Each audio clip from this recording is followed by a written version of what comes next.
अब last topic पढ़ेंगे relationship. तो it is used to join table using, sorry, it is used to join more than one table, अगर मुझे एक से ज्यादा टेबल्स को आपस में क्या करना है, ज्वाइन करना है, तो मैं किसका यूज करता हूं, रिलेशनशिप टॉपिक का, है ना। अब इसका फायदा क्या है, क्यों करते हैं ज्वाइन? यदि मेरे पास एक टेबल 1 है और एक टेबल 2 है, मेरी बात को समझिएगा, मेरे पास एक टेबल 1 है और दूसरी मेरे पास है टेबल 2।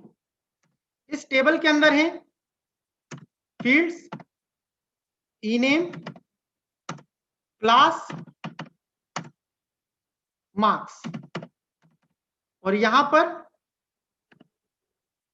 कंट्रोल Z, और यहां पर है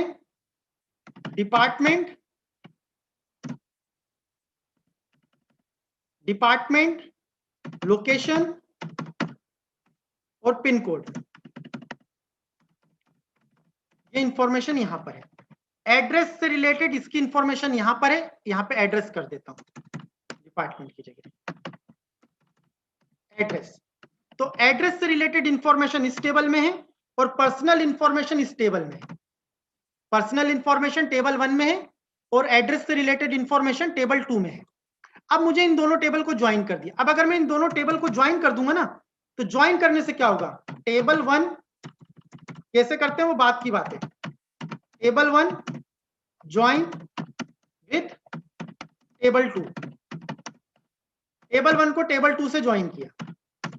जब टेबल 1 को टेबल 2 से ज्वाइन किया तो फायदा क्या हुआ कि कुछ रिकॉर्ड मुझे टेबल 1 में से डिस्प्ले करवाने हैं, कुछ टेबल 2 में से करवाने हैं। जैसे मुझे ई नेम को डिस्प्ले करवाना है पहली टेबल में से और ई मार्क्स को, और दूसरी टेबल में से मुझे पिन कोड डिस्प्ले करवाना है। तो ये काम मैं कर सकता हूं,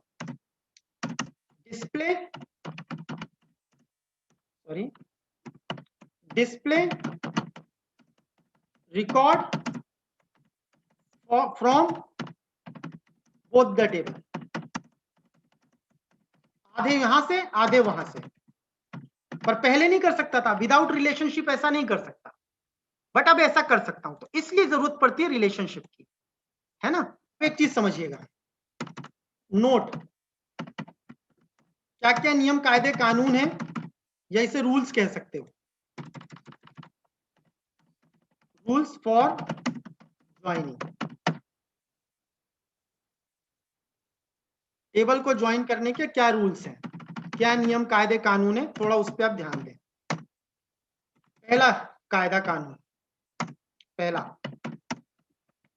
both table must have same common field. दोनों टेबल में एक कॉमन फील्ड होनी चाहिए, मतलब ऐसी फील्ड जो दोनों में कॉमन हो। तो यहां पे मैं बना लेता हूं रोल नंबर को, यहां पे भी रोल नंबर होना चाहिए और यहां पे भी रोल नंबर होना चाहिए। दोनों टेबल में एक फील्ड ऐसी होनी चाहिए जो कॉमन हो। अगर ऐसा नहीं है तो आप रिलेशनशिप नहीं बना पाओगे। दूसरी चीज, बोथ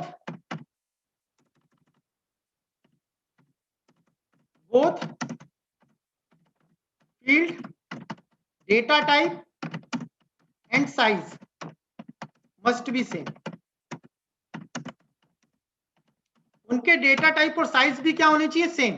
अगर ये नंबर है, अगर ये किस टाइप का है, नंबर टाइप का, तो इसको भी क्या होना चाहिए, नंबर होना चाहिए।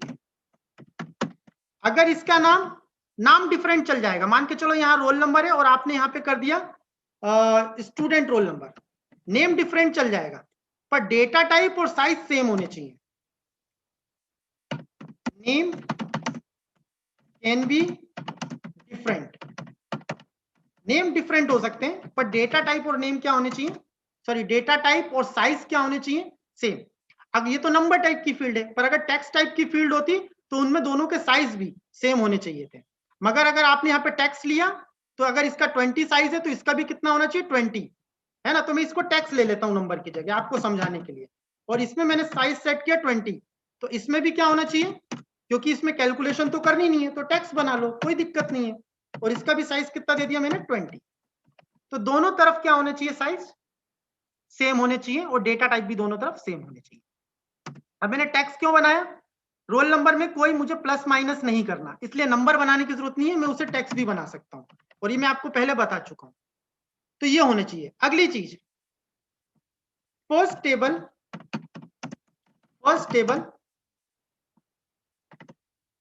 Roll number field must be primary. ये क्या होता है मैं बताता हूं, प्राइमरी की and second table and second table S roll number must be foreign की।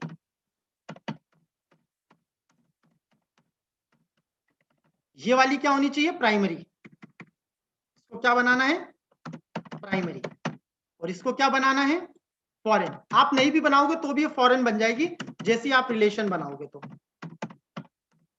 फॉरेन बनाने की जरूरत नहीं होती, वो ऑटोमेटिक अपने आप को बना लेता है। जैसे आपने इन दोनों टेबल को आपस में लिंक किया तो यहां पे प्राइमरी होना चाहिए, ये वाली फील्ड प्राइमरी होनी चाहिए, और जैसे आप लिंक बनाओगे तो ये ऑटोमेटिक फॉरेन बन जाएगी।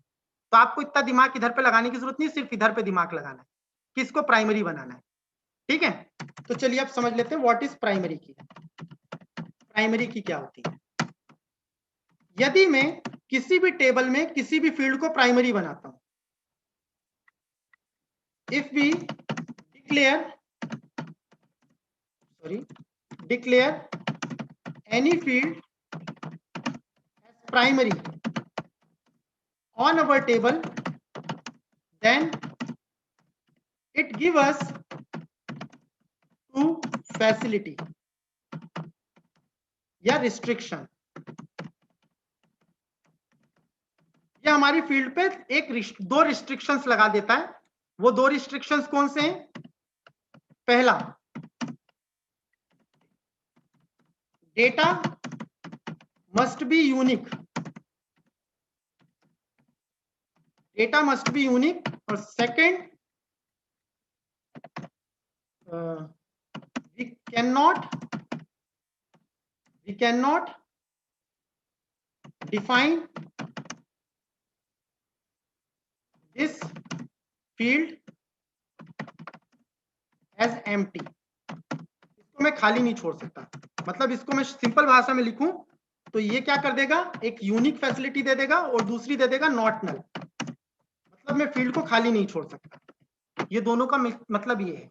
तो इसको समझो, यदि मैं किसी भी फील्ड को प्राइमरी बनाता हूं, तो जैसे मेरे पास क्या है, रोल नंबर, इसको मेरे पास ये टेक्स्ट, इसका साइज है 20 और इसको मैंने बनाया प्राइमरी। कैसे बनाते बताता हूं, इसको मैंने बनाया प्राइमरी की, तो जैसे मैंने इसे प्राइमरी की बनाया तो इसमें कितनी चीजें ऐड हो जाएंगी, दो चीजें।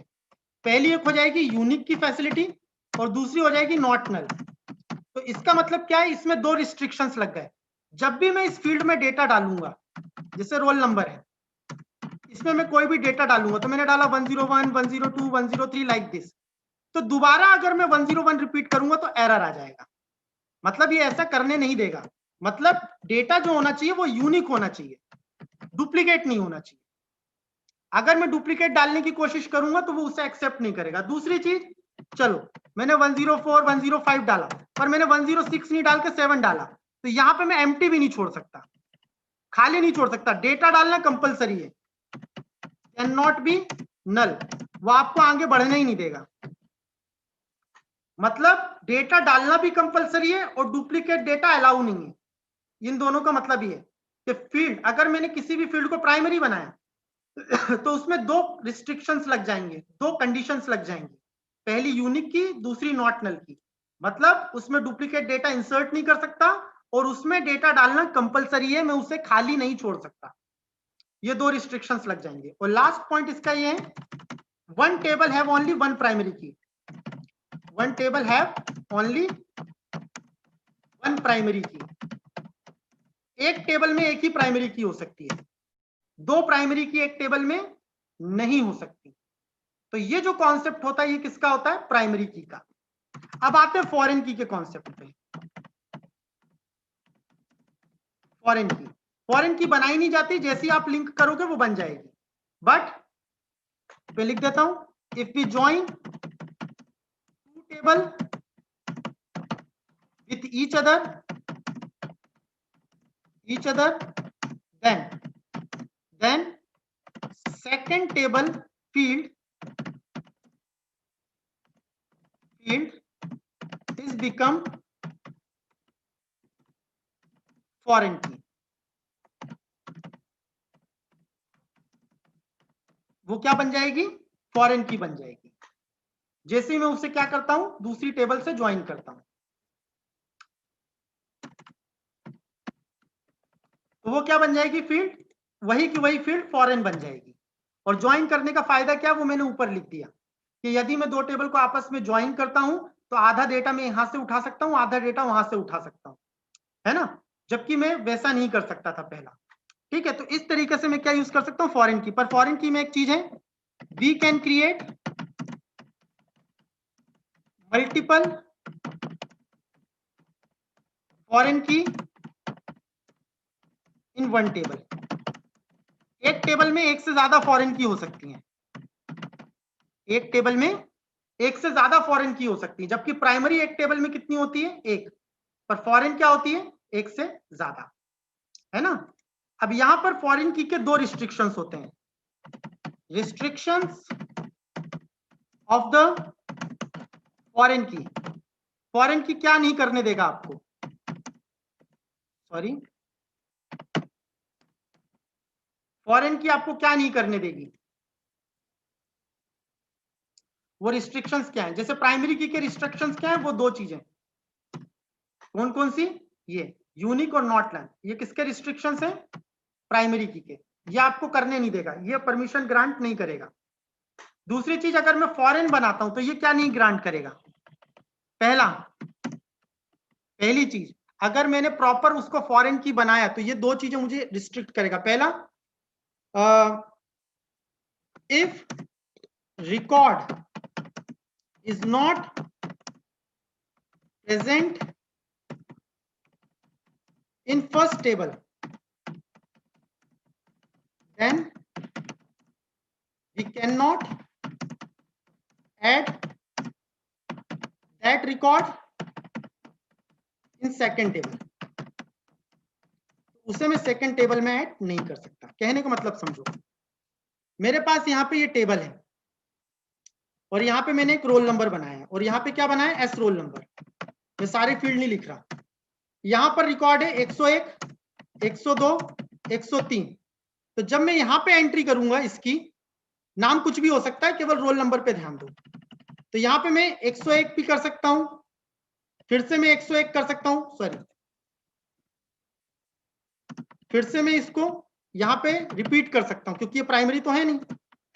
फिर से मैं इसको 102 कर सकता हूं, फिर यहाँ पे मैं मल्टीपल एंट्री कर सकता हूं 103, फिर मैं क्या यूज कर सकता हूं 102, फिर मैं क्या यूज कर सकता हूं 101, 103, 102, लाइक दिस। कितनी भी एंट्री हो सकती है यहाँ पर।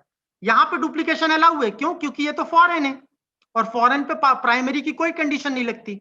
बट दिक्कत क्या है, अगर मैंने फॉरेन बना दिया तो यहाँ पे 101, 102, 103 है ना, वही चीज यहाँ पे रिपीट कर सकते हो। मैं यहाँ पे 104 नहीं डाल सकता। ये पहले पॉइंट का मतलब है। यहाँ पे क्या आ जाएगा? एरर।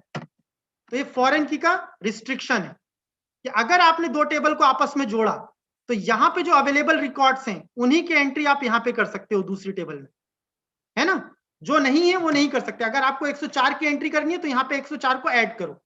ये पहला रूल। दूसरा rule, if we delete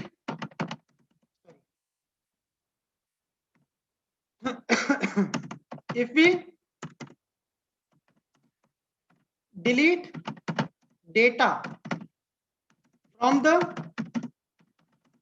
second table, अगर मैं सेकंड टेबल में से डेटा डिलीट करता हूं, then all the data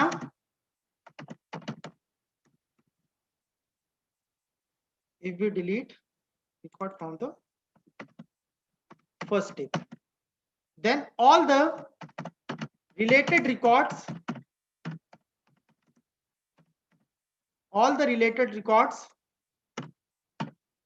of second table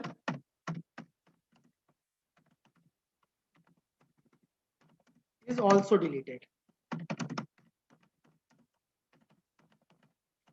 मैंने क्या बोला कि अगर मैं यहां से 101 को डिलीट कर दूं तो यहां पे जितने 101 हैं वो भी डिलीट हो जाएंगे, जितने 101 की एंट्री वो भी क्या हो जाएगी, डिलीट हो जाएगी।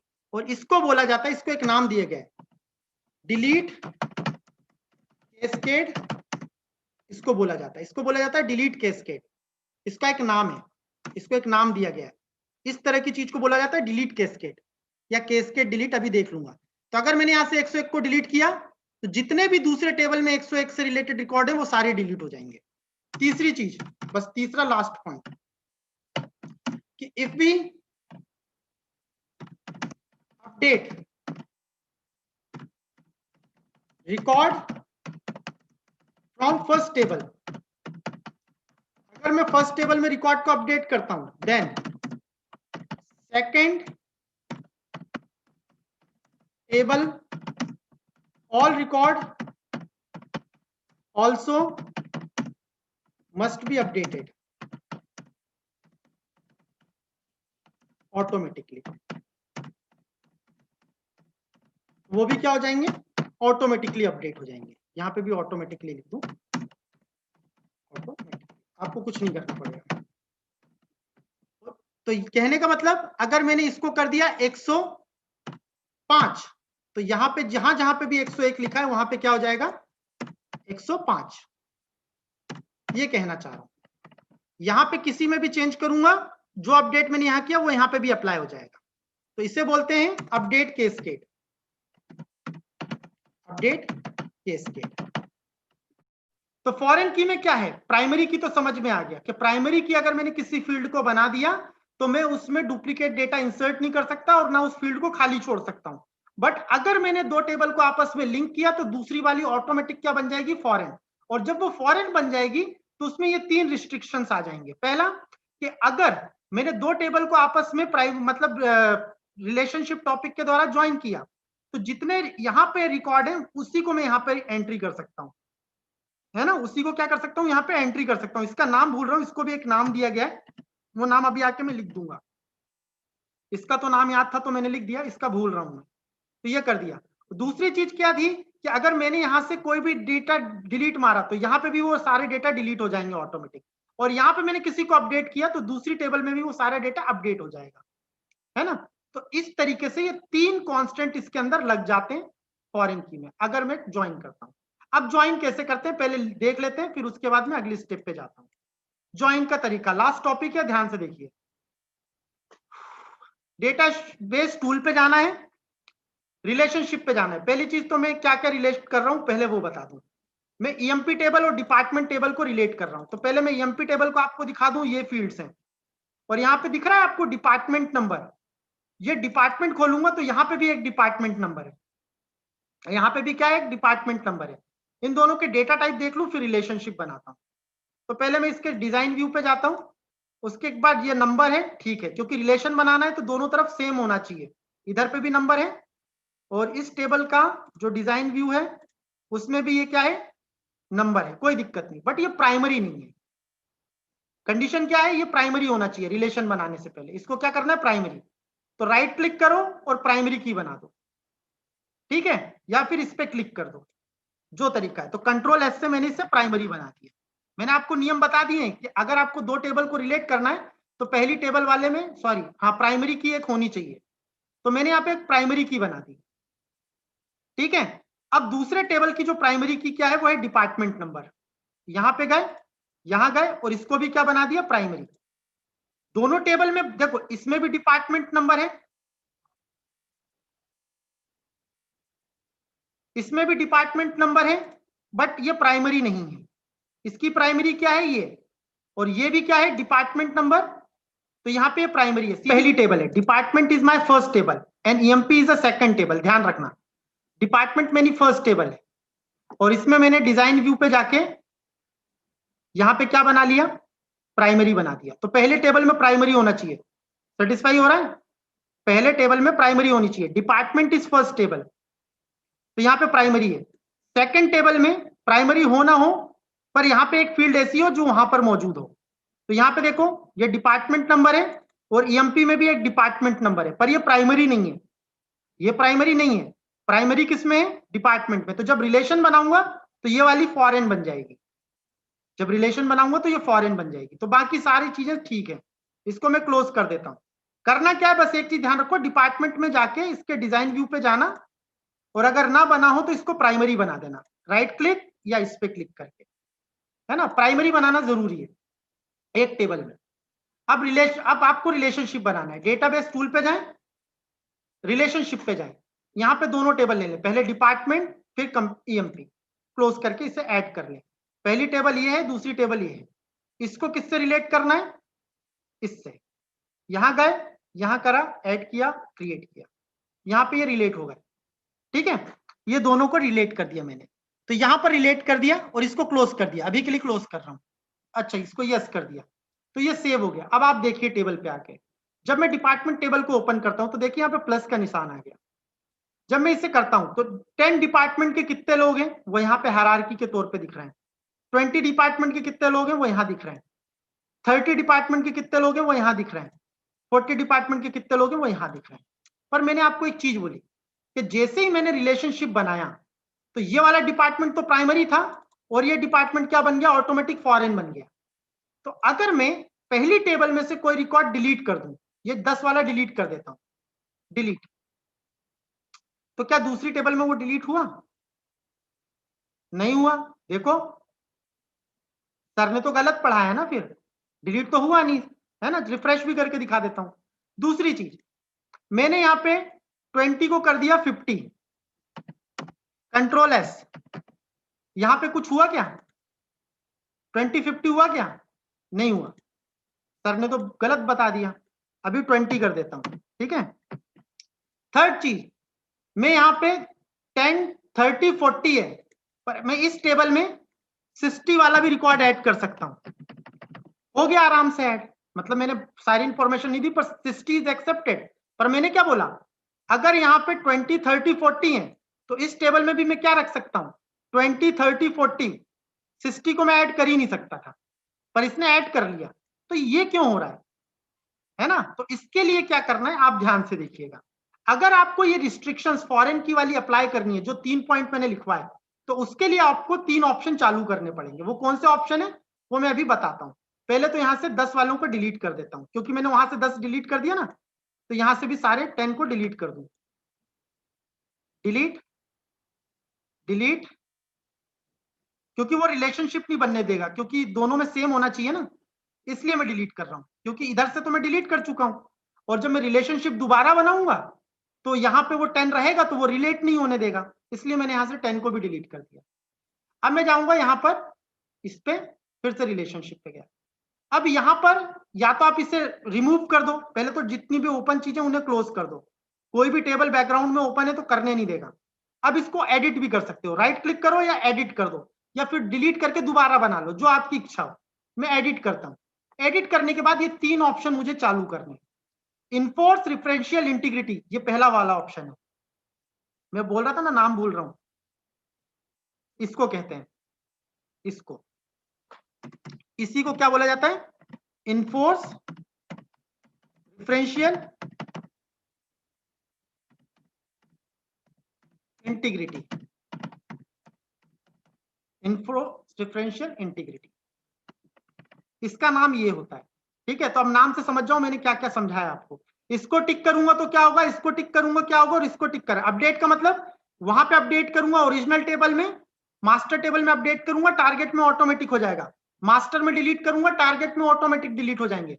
और इन्फोर्स मतलब जो रिकॉर्ड मास्टर टेबल में है वही मैं टारगेट टेबल पे इंसर्ट करवा सकता हूँ। ये 3 चीजें ऑन करके ओके कर दो, फिर इसे क्लोज कर दो। तो ये 3 ऑप्शन चालू करने पड़ेंगे। चालू करने के बाद department is master table, if we delete record from here 20, तो ईएमपी में से भी 20 डिलीट। अगर मैंने मास्टर में इसको कर दिया 30 को 90, कंट्रोल एस, तो यहां पे भी क्या हो जाएंगे? 30 वाले 90। और अगर मैं यहाँ पर जैसे यहाँ पे क्या है, यहाँ पे 90 और 40, और अगर मैं यहाँ पे 50 इंसर्ट करने गया तो ये करने नहीं देगा।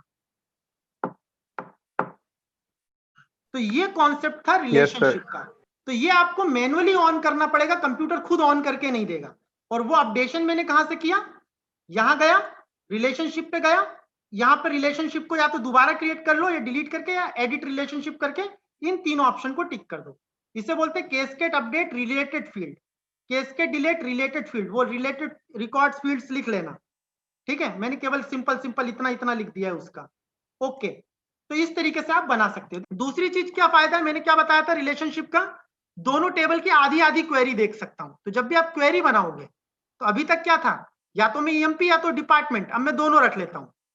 अब दोनों में रिलेशन बना भी आ रहा है, तो कुछ फील्ड यहां से डिस्प्ले करवा लेता हूं, कुछ फील्ड यहां से डिस्प्ले करवा लेता हूं, और कंट्रोल एस से इसे क्वेरी 2 नाम से सेव कर देता हूं। सेलेक्ट ही क्वेरी है, ठीक है, और इस क्वेरी को क्लोज कर दिया। अब क्वेरी 2 नाम की जो है उसको रन करूंगा, तो आधा डेटा यहां से दिख रहा है, आधा डेटा इस फील्ड में से दिख रहा है। तो जहां 90 लिखा था वहां सेल्स आ रहा है, क्योंकि 90 डिपार्टमेंट नंबर किसका है, सेल्स का है। दिखा दूं, डिपार्टमेंट नंबर जो 90 है वो किसका है, सेल्स का। और यहां पे जहां जहां पे भी, सॉरी इस टेबल में जहां जहां पे भी 90 लिखा है वहां पे सेल्स नजर आएगा। तो दोनों टेबल में रिलेशनशिप बन गई ना, किस क्वेरी से, इस क्वेरी। तो आधा डेटा मैंने इस टेबल में से उठाया और आधा उस टेबल में से उठाया, और दोनों को आपस में मैंने डिस्प्ले करवा दिया। ये काम भी करवा सकता हूं क्वेरी की मदद से। तो ये फायदा होता है ज्वाइनिंग का। तो हाँ, जब भी क्या होता है, आपने नॉर्मलाइजेशन टॉपिक नहीं पढ़ा और ना आपको पढ़ने की जरूरत है अभी, पर अगर आपने सुना हो तो नॉर्मलाइजेशन एक होता है normal form 1, normal form 2, 3 normal form, BSNF, 4th normal, 5th normal form. हम क्या करते हैं, टेबल को नॉर्मल फॉर्म्स में डिवाइड करते हैं। क्यों, एक ही टेबल में हम सारी इंफॉर्मेशन कलेक्ट करके नहीं रख सकते। इंप्लॉय की जो पर्सनल इंफॉर्मेशन है वो अलग टेबल में, इंप्लॉय की जो ऑफिशियल इंफॉर्मेशन है वो अलग टेबल में, इंप्लॉय की जो एड्रेस वाली इंफॉर्मेशन है वो अलग टेबल में। तो जब भी हम इंफॉर्मेशन को कलेक्ट करते हैं तो अलग अलग टेबल में करते हैं, एक ही टेबल में सारा काम नहीं करते कभी भी। और जब भी हमें उन टेबल को लिंक करना है तो उन सभी टेबल्स में एक फील्ड कॉमन होनी चाहिए जिससे मैं लिंक बना सकूं। अगर उनमें वो 3 फील्ड में, 3 टेबल में एक फील्ड कॉमन नहीं है तो मैं लिंक नहीं बना सकता। तो मैंने आपको सिखाया 2 टेबल में, पर आप 3 टेबल में भी ये काम कर सकते हो, ठीक है। तो ऐसा काम भी आप कर सकते हो। तो यहां पे रिलेशनशिप टॉपिक खत्म हो गया। तो रिलेशनशिप बनाने के लिए आपको कहां जाना है, क्रिएट में, सॉरी डेटाबेस टूल के अंदर रिलेशनशिप। कहां पे जाना पड़ेगा, डेटाबेस टूल के अंदर रिलेशनशिप। कहां गया, हाँ, डेटाबेस टूल के अंदर रिलेशनशिप में जाना पड़ेगा। रिलेशनशिप, यहां से आप रिलेशनशिप बना लो। और आपको क्या करना है, क्या टिक लगाना है, क्या अनटिक करना है, ये आपको मैंने सारी चीजें एक एक करके बता दी। एग्जाम्पल में मैंने ये लिया था, ये तो समझाने के लिए था, वहां पे मैंने इंप्लॉय और डिपार्टमेंट टेबल को कनेक्ट करके आपको दिखाया है ना। और यहां से डिलीट कर रहा हूं तो वो सारी चीजें हो रही हैं या नहीं हो रही वो भी करके दिखा दी। तो इस तरीके से मैं ये काम कर सकता हूं।